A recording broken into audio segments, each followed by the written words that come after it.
गईलू हो। शैतानवा के बाती में आ गईलू हो।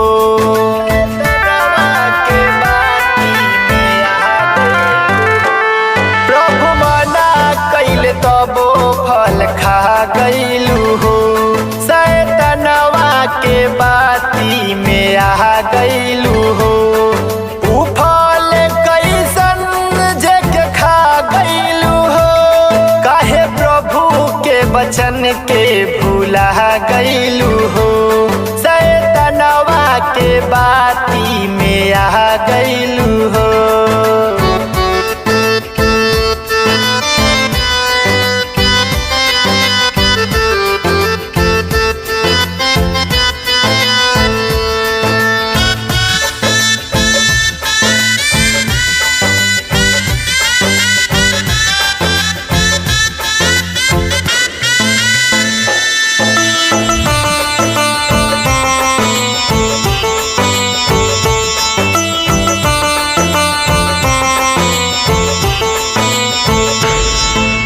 सुख में बीतत रहे समैया खूब रहे हरियाली।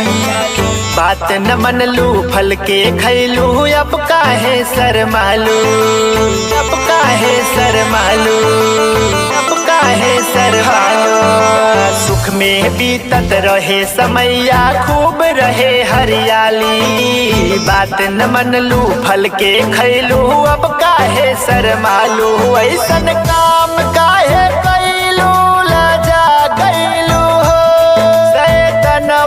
के बाती में आ गईलू हो। काहे प्रभु के वचन के भूला गईलू हो।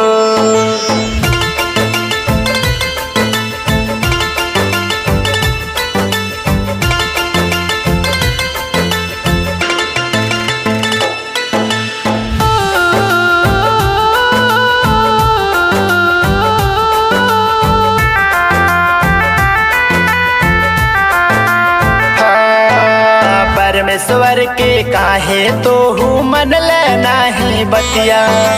बिना कैले पेट न भरी ऐसन होई हलतिया। ऐसन होई हलतिया। ऐसन होई हलतिया। परमेश्वर के काहे तो हूँ मन ले नाही बतिया। बिना कैले पेट न भरी ऐसन होई हलतिया।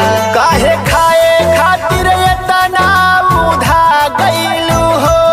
शैतानवो के बाती में आ गईलू हो। प्रभु मना कैले तबो फल खा गईलू हो। शैतानवो के बाती में आ गईलू हो।